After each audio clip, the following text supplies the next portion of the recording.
When an unlikely pair first set eyes on each other, sparks fly.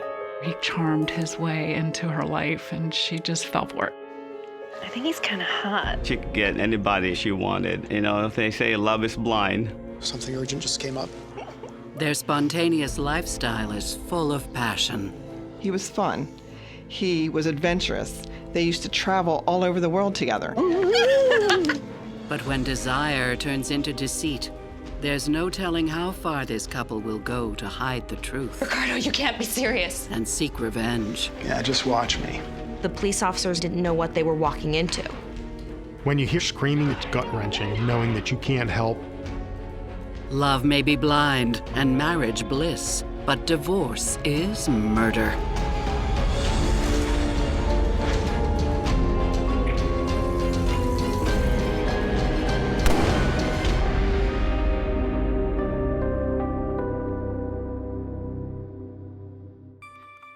Baltimore, Maryland, home to an ambitious young nurse hoping to make her mark on the world, Lara Crockett.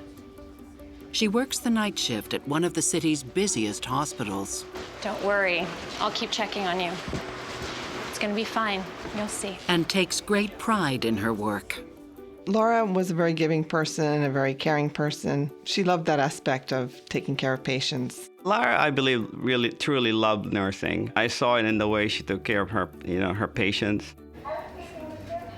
Lara's happy to work the long hours of the night shift, especially when there's good company, like fellow nurse Ricardo Muscolino. Oh, code red.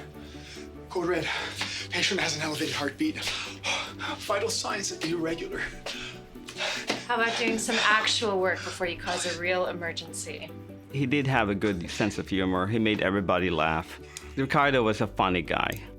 Ricardo was attractive to Lara because she was obviously a beautiful woman. Beautiful eyes, beautiful smile, and excellent personality on top of that. Laura was one of those people, when you meet her, you just fall in love with her. And he did. On shift all week? Problem is, Yep. Good. she's spoken for. Lara was married, and she talked about how unhappy she was with her husband. You want to go for coffee sometime? Maybe. She married when she was very young to an older man, and the older man had a son. Good morning. But she found out soon after they married that he, in fact, did not want to have any more children. And children, she really wanted children. That was the most important thing in her life. Lara can't help but have second thoughts about her marriage. He was a wonderful person. Everybody loved him. But they just kind of grow apart. Those aren't the only reasons she's unhappy. Bye. Lara was the one who is more the breadwinner rather than the husband. So a lot of expenses are falling on her. All right. That better? And Ricardo is nothing like Lara's husband. The doctor will be here in a few moments, all right? Ricardo was very motivated by money, definitely. No more skateboarding, right? He had worked very hard for everything he got. I've seen him work 3 months, no break, and some of those hours are 12 to 16 hours. So, how about that morning coffee? I can't. I just picked up another shift. Ah, okay. Just don't sleep in and miss our flight to Vegas. Not a chance.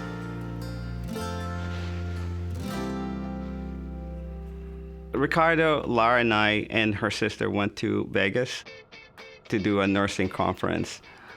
And it was all about critical care, taking care of the patient. And she organized the trip.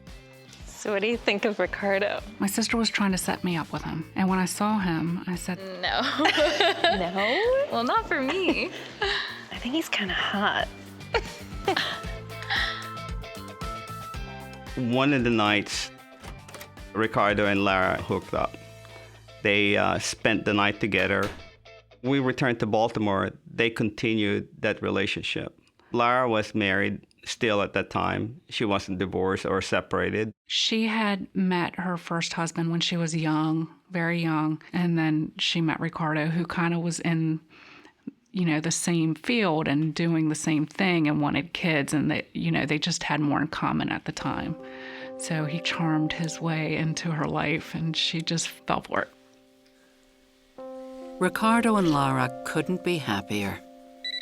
He thought she was beautiful and smart, and she thought he was charismatic and outgoing and ready to own the world.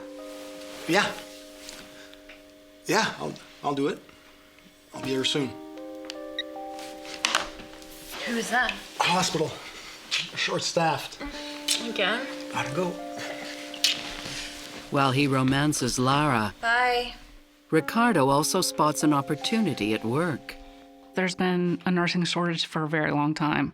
It's very difficult to get nurses that know what they're doing. It's hard to get nurses at all. So when a nursing home or a hospital needs help, they will call an agency, and the hospital pay that agency usually about double of what a normal salary is to bring that agency person on. His goal was always, to be extremely wealthy, to be a multimillionaire. And I think at one time he did reach that goal. Ricardo was a very smart man, even though he had no business background that I know of. And he thought, well, why don't I start my own agency? Ricardo's agency takes off. He was so successful because of his personality. He was a charmer. He was a nurse. He knew what the hospitals went through. He knew what the nursing staff went through. He could bring people to his agency that he had worked with before. He was easily somebody that you could go to and say, oh, he'll get jobs for me, and I'll be able to make some good money at it. He started just the perfect time. It was all the perfect timing. And he probably had over 150 to 300 nurses working for him, give and take. He was very successful. It seems that the timing is also perfect for Lara. Within a year of meeting Ricardo, she leaves her husband. Lara's attraction to Ricardo was that he was fun. He was adventurous. They used to travel all over the world together. He was spontaneous. Pick up and go to New York City for the day. He was fun. And I think she liked the bad boy in him. He was a bit of a bad boy. Lara was very, very attractive woman, and I think she could get, anybody, she wanted. But, they say love is blind. Psychotherapist Stacy Kaiser and forensic psychologist Brian Russell have their own thoughts on Lara and Ricardo's relationship. While a lot of people would think that Ricardo is someone that Lara wouldn't typically be drawn to, I think he has a couple of really strong things going for him. She senses his ambition, he's very good to her, he's courting her in a way that a lot of women like to be courted. He's taking her on trips, he's making her feel special. So it's no surprise to me that she is slowly getting herself lured into a relationship with him. Lara's relationship with Ricardo begins with Lara's cheating on her first husband. And any time a marriage or relationship begins with infidelity, there is a lot of pressure, particularly on the person who previously cheated, for this new relationship or new marriage to work out, because they've given up a lot. And that's a dangerous way to go into something, to think that, well, because of what I sacrificed, this has to work, this has to be right. And that can create problems for their future relationship. With his business booming, Ricardo decides it's time to take another plunge. What a beautiful house. It's our house. The house in Fallston is beautiful. The whole house was like a small mansion. Do you think it's, haunted? Ooh, I don't know. Let's check it out. And Lara enjoys their lavish lifestyle. Lara loved nice things. Lara loved jewelry. Lara loved nice clothing, makeup. Lara loved to spend money. And one of the things that was attractive to her was that he kept their finances intact. He was very, very responsible. She used to say to me, he's the type of person that always pays everything early. Between buying a new home and affording the finer things in life, Ricardo and Lara seem to have it made. Listen, I'm gonna have to let you go. Something urgent just came up. Wow. I think that those two together just attracted each other. They seemed to get along great, and they had a great life. They really just had a great life. Just as the relationship is heating up, Lara decides to make her own ambitions come true. Her master's in anesthesiology was really important. You're still looking at this. It's fascinating. She wanted to be a nurse anesthetist for a very long time, and she finally got an opportunity to do it, and she went full-heartedly. You're serious about this? Yeah. I like the idea of putting people to sleep. Yeah, as long as you don't try to put me to sleep. Well, as long as you don't make me mad. Well, if you are serious about this.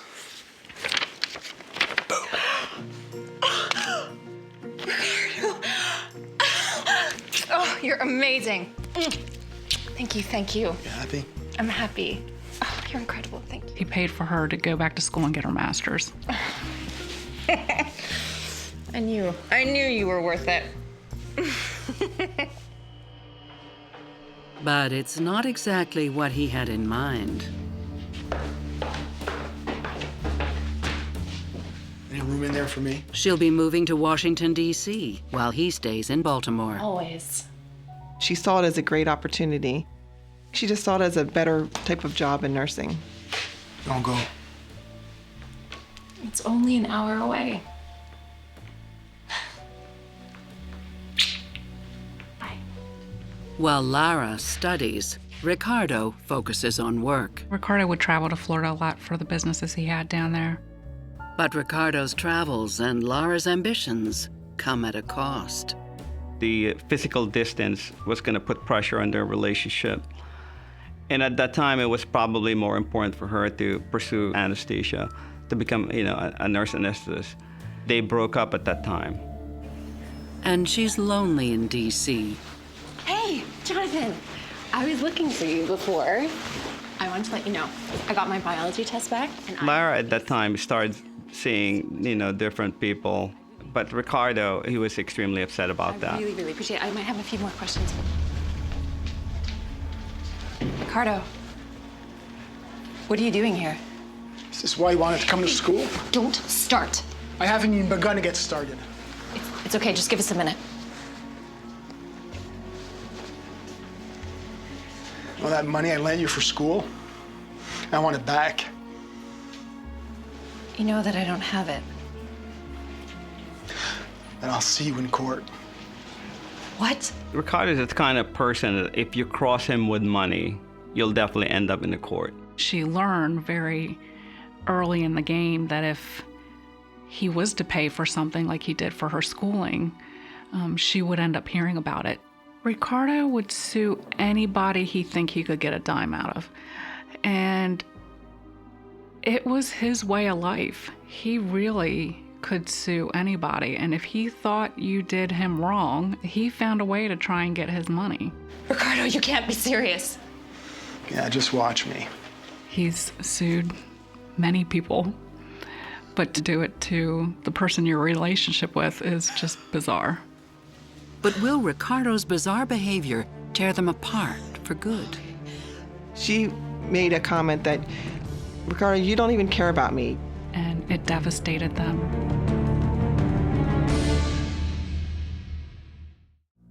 Ricardo Muscolino and his girlfriend Lara Crockett are on the outs after almost a year together. When he discovers she's seeing other people, he takes her to court to get back the money he loaned her. She was living at her father's house, and the period of time went by that they didn't talk to each other.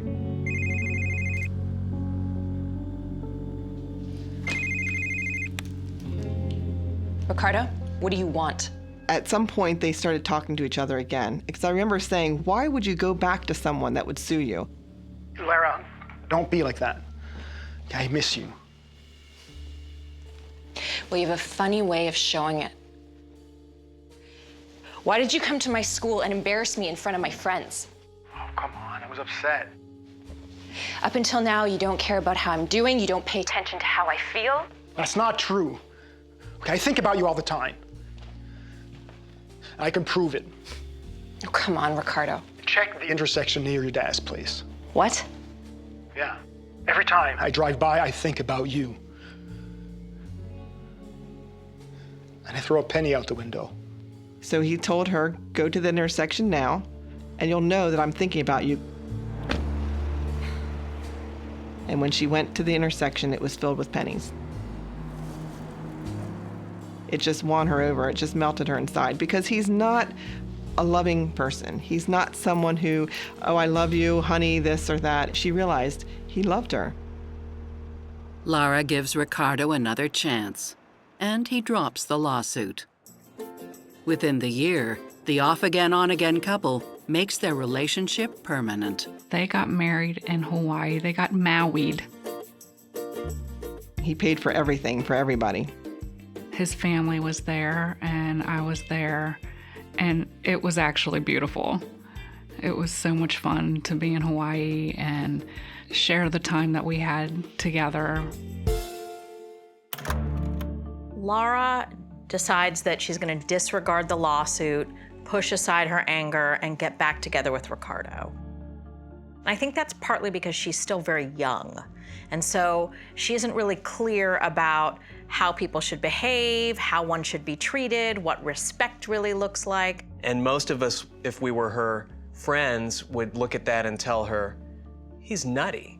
You ought to stay away from him from now on.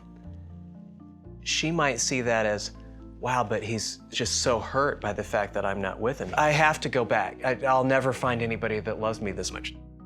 One of the things we know about Ricardo is that money does have strings attached for him.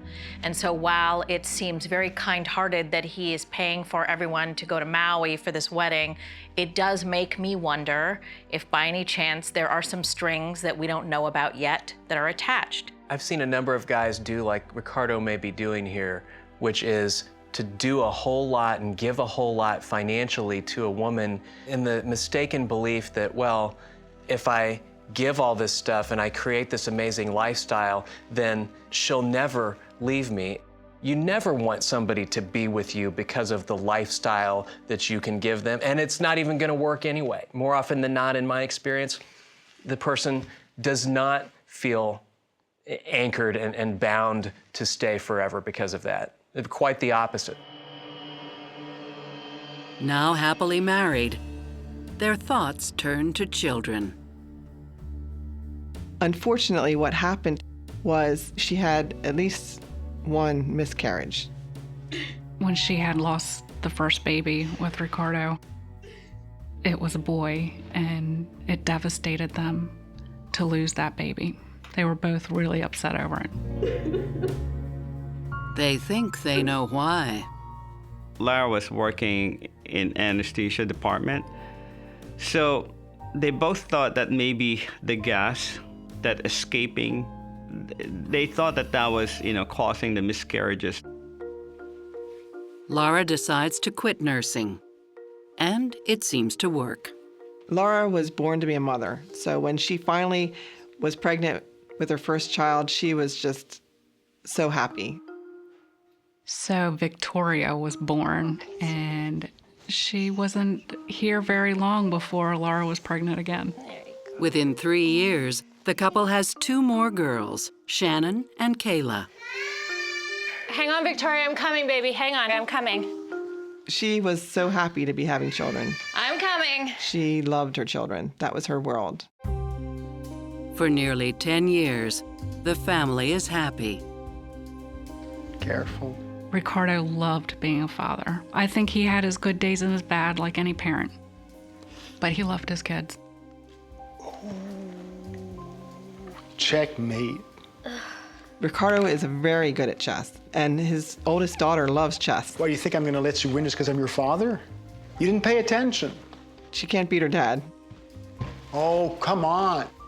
I mean, Ricardo, chess is his game. All right, who's next? Me! I want to play. I think Ricardo saw the world as a chess game. But their world falls apart when Ricardo's business goes south. Hospitals were cutting back. Everybody was cutting back. So he wasn't making as much money. So all of a sudden he finds himself with a lot of debt. at a time when the economy's slowing. They say we don't even qualify. When the housing market fell, a lot of people were losing their houses, and the government kind of stepped in there and started helping people refinance and lower their mortgage and so forth. The Muscolinos can't get mortgage relief because Ricardo makes too much money. The government's not helping him, so he just stopped paying everything. Stopped paying mortgages, stopped paying taxes, stopped paying everything. At first, Lara just was, well, this is the game he's playing. Hello? He's not in. This is his wife, Mrs. Muscolino. Can I help you? At first, it didn't bother her so much until all of a sudden, creditors start calling, we're going to take your house. I understand. Let me speak to my husband. Goodbye. Nothing's being paid. And she's like, what? Nothing's being paid.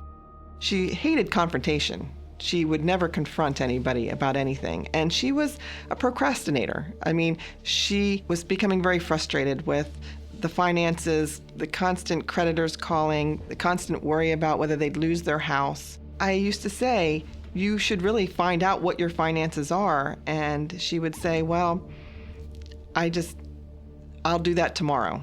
I don't want to deal with that. And soon Lara and Ricardo face even more challenges. Can their marriage handle the pressure? She was very upset a lot of the times because she was nervous all the time what was going to happen.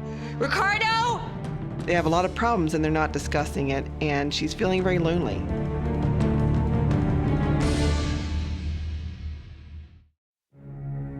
Ricardo Muscolino's business is hit hard by the 2009 financial crisis, causing tension at home as he and his wife Lara raise their 3 daughters. Ricardo's financial maneuverings definitely were becoming a strain on the family. Lara didn't know what their assets or their liabilities were. She had no idea. All she knew is that creditors were constantly calling. In fact, sometimes they'd even come to the house looking for him. Ricardo? They're back.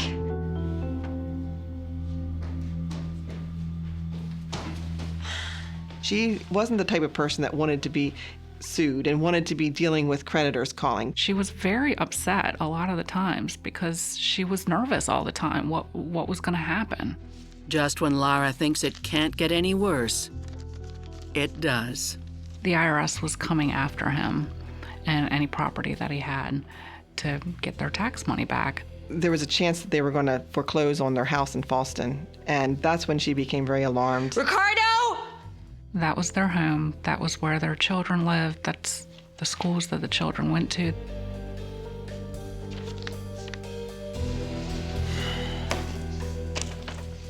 So what's your plan now?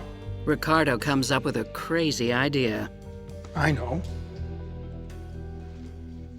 We'll split up.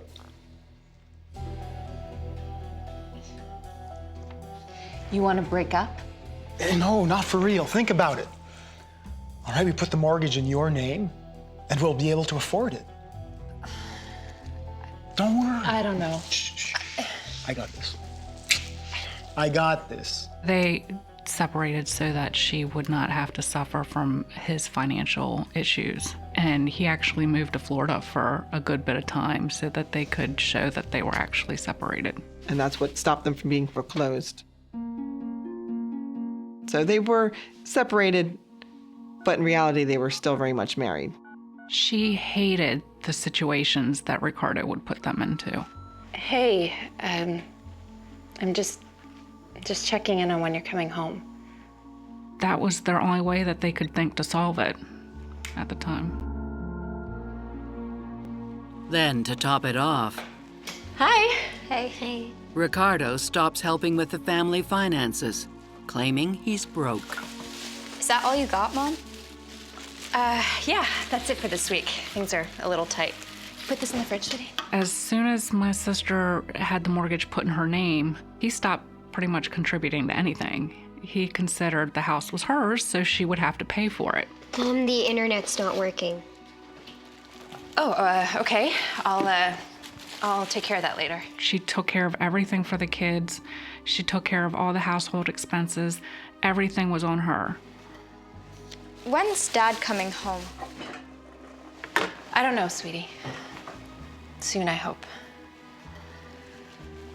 Okay, can you close out? We're gonna have supper soon. Shannon, can you come give me a hand? Yeah. Just get the plates. Lara lived on credit cards a lot. She wanted to be able to keep the lifestyle they were accustomed to, and it became more and more difficult. Especially since Ricardo is rarely home. Ricardo came and went a lot. He would go to Florida for a few days and he'd come back. She would say, I don't even always know where he is.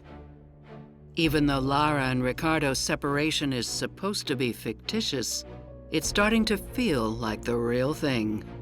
Lara's marriage is really starting to fall apart. They have a lot of problems and they're not discussing it, and she's feeling very lonely. Lara's options are very limited at this point. I mean, she is a nurse anesthetist, and that's a good job, but it's probably not a job at which she's going to be able to earn the kind of money that would enable her to maintain the lifestyle that she and Ricardo had had for a while. Lara's been put in a very difficult position, and this has got to be creating a great deal of resentment for her. I would imagine that she would begin wondering whether or not this is a relationship even worth having, because in a lot of ways, he's much more of a burden than he is a benefit. Ricardo looks to me like a guy who's going through something that we sometimes call a narcissistic collapse. And that happens when somebody has created a facade of extreme success, and then the facade crumbles. And the person is so upset about the prospect of them being seen as not even anything bad, but just human. And it sort of really shows you how a narcissistic individual can be very functional when everything's going right, and then become profoundly dysfunctional on a dime when things start going wrong. People face financial crises on a daily basis, and even financial ruin, and they don't behave as badly as Ricardo. Assuming Ricardo doesn't get caught and go to jail, I think the chances of their relationship lasting are slim and none. With Ricardo away so often, Lara develops her own interests. She had a passion for the afterworld, which is how she got involved in the ghost hunting. I used to ask her, why are you so into the afterlife? And she said, if anything ever happened to one of my children, I want to know that I could reach out to them. She got very involved in that. She had a lot of passion for the spirit world. She was very gifted with that.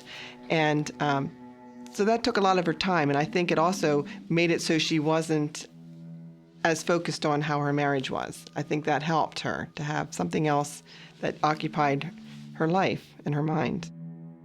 Her ghost hunting partner is Bailey Maxwell. I think this is a good spot for the camera.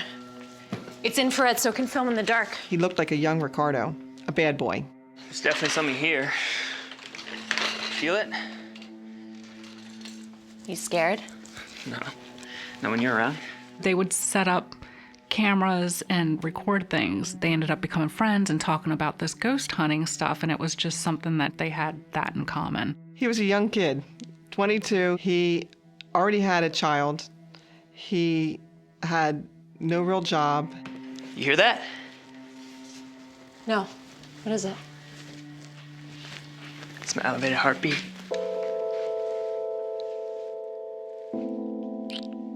With Ricardo away, it seems that Lara and Bailey are becoming more than just friends. He may have loved the idea that she was an older woman that has money. He told her something like, I can't get you off my mind. At the time, it filled the need in her life to feel loved. You're so beautiful. She saw in him somebody who was willing to do anything for her. And what a great mom she is. Everything that any woman wants to hear. And I think he truly believed it. A few weeks into the affair, it's getting harder and harder to keep it secret, especially from her daughters. Can I have my phone, please? Her eldest daughter noticed that she was on her phone a lot, which she never did before.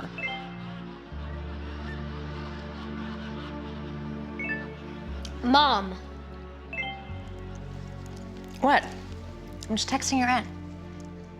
Lara had a very loose boundaries with her daughters. They had access to her social media, access to her cell phone. She had no privacy. But what happens if the secret gets out? What's up? She's whispering the entire time because they think she's just so terrified. That does not happen often. People just don't go into the police precinct and say, "You want me."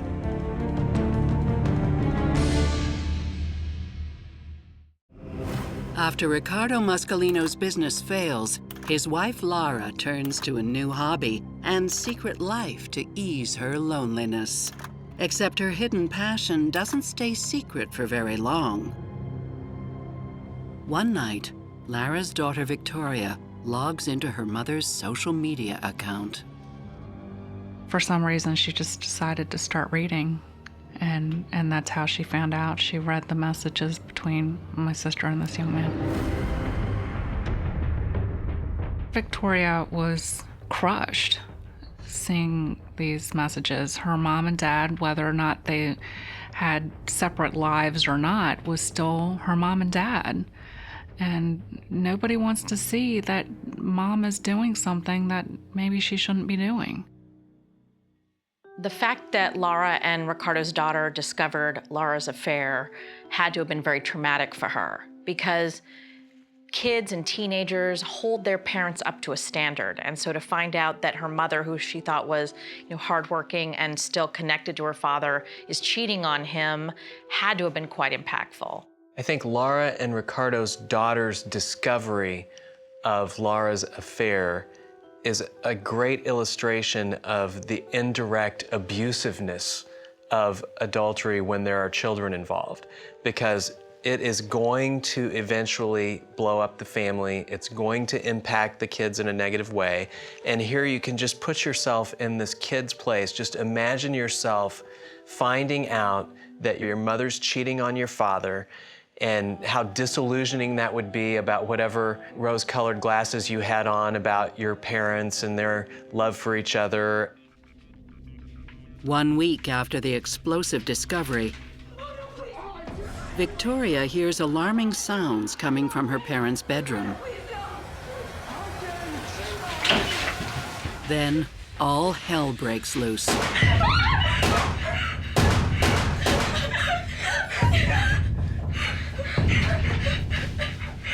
She says in the 911 call that she heard shots, or she thinks she heard what sounded like gunshots. Please hurry. She's whispering the entire time because they think she's just so terrified.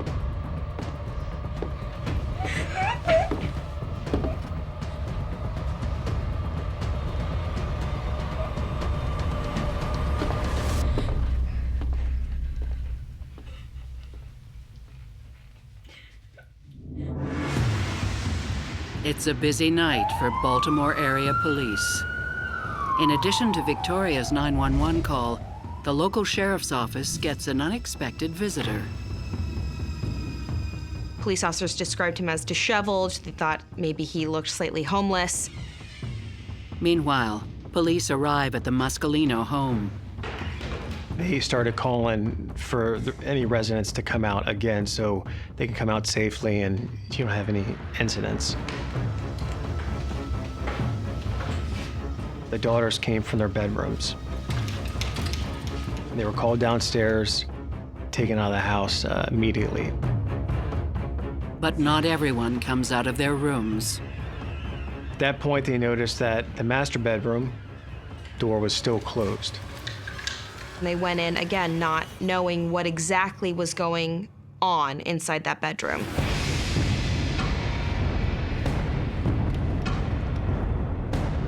They're greeted by a terrible sight. They found a middle-aged woman lying on the bed with multiple gunshot wounds. We're gonna need an ambulance. You have a shooting victim. The victim was identified as Lara Muscolino. Incredibly, Lara is still conscious. She had movement in her eyes and a little bit in the head. She was gasping for air and in very significant pain. Luckily, one of our patrol deputies was also a medic, so he was able to place tourniquets on her. Ma'am, stay with us. Just keep breathing. They're asking her questions, who did this, who shot you? However, she's not able to speak because of her wounds. It looks like the shooter was only feet away when Lara was shot. It was up close. It was personal. Some of the bullets that had gone through her arm, one of them was probably through her arm and up into her neck area. A second shot was in her mid-side to her back, and then 2 more shots into the arm.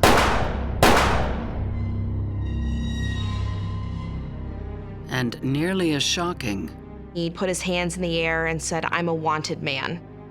He does not explain why he's wanted, why he's surrendering himself.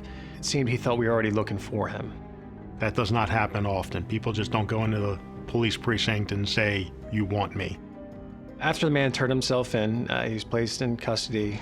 the mysterious visitor refuses to say anything else. He had only said that he would speak with his attorney at that point in time and declined to speak to any police officers. Barely clinging to life, Lara is transported to a Baltimore trauma hospital. After 8 hours struggling to survive, she dies of her injuries. When I got the news about my sister, I was at work. I got pulled out of a meeting to say that there were some police officers at front for me. He said, "I need to let you know something." He said, "Your sister's dead." I said, "What do you mean? She can't be dead." And he said, "Was she sick?" I said, "No, she wasn't sick. She's fine." With their rocky marriage, all fingers point to Ricardo. But is there more to this murder than meets the eye? She knew he was gonna make her life hell. No one actually saw someone pull a trigger or commit a crime.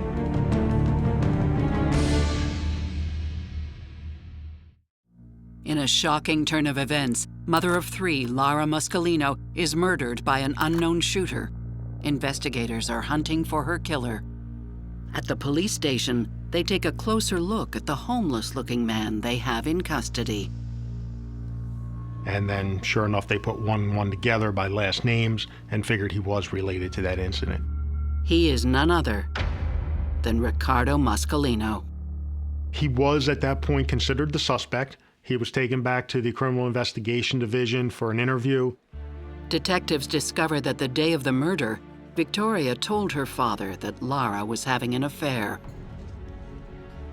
I don't know why she told her dad. You know, she has a relationship with her dad, and I think she felt like mom wasn't doing right and that someone needs to tell dad. You know how long it's been going on? Ricardo was very calm, quiet, relaxed. He said he wasn't upset. He would file for a divorce. He was going to talk to a lawyer in the morning. Thanks for telling me. Victoria was thinking she was going to do good by her dad. And Victoria's 911 call seems to confirm police suspicions. I think it was my dad. At that point, we had an idea what the motive was. We have witnesses, we have our motive, and we have our suspect in pocket. Now we're just trying to, piece the rest of the puzzle together. Piece by piece, the puzzle becomes clear. On the left side of the bed, there was a clothes hamper with a pillow on top of it. Once I removed the pillow from the clothes hamper, there it was. It was an empty black 9mm handgun. After the suspect shot Lara, I believed he just chucked the gun in there. Ricardo is charged with first-degree murder. If they can find his fingerprints or DNA on the gun, the case is watertight. As forensic testing gets underway, detectives also learn that Lara was planning on divorcing Ricardo. Ricardo, I'm serious. I want you to move out, for real. I'm not going anywhere, Lara. You can't make me. The house is in my name. They're gonna pay for this! She said to me, if I ever left this marriage, he would ruin me financially. He would definitely ruin me financially. He might slash my tires, he might do anything to keep me from leaving. She knew somewhere in another he was gonna make her life hell. But results from the lab show that the murder weapon provides no useful evidence. We were not able to develop any prints on the gun. And as far as DNA testing goes, since that gun was found in his own hamper with his dirty clothes and Lara's dirty clothes, his DNA is going to be on the weapon anyways.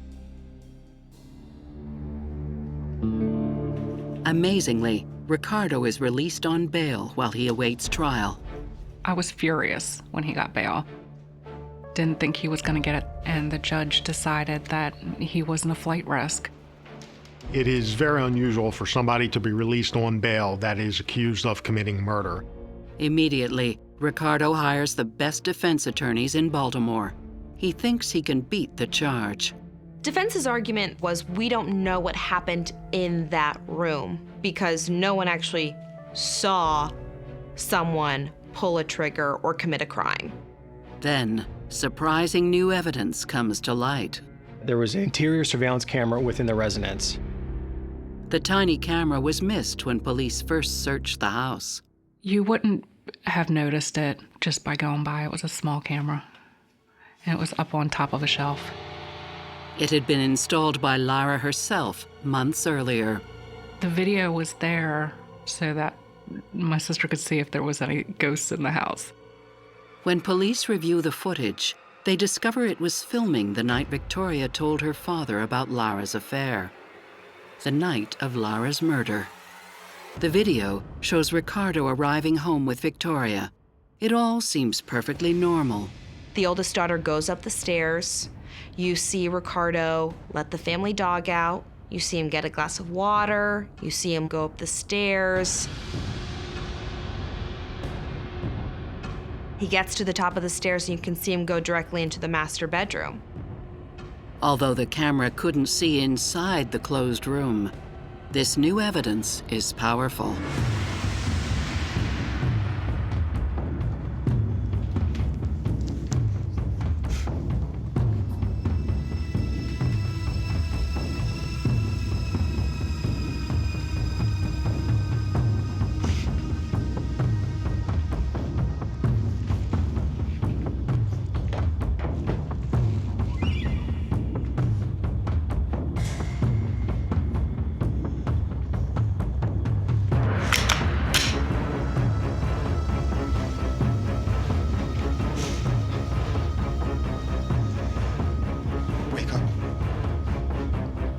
Wake up! Ricardo, what's happening? You thought you could make a fool of me? Is that what you thought? After all I did for you! How dare you cheat on me!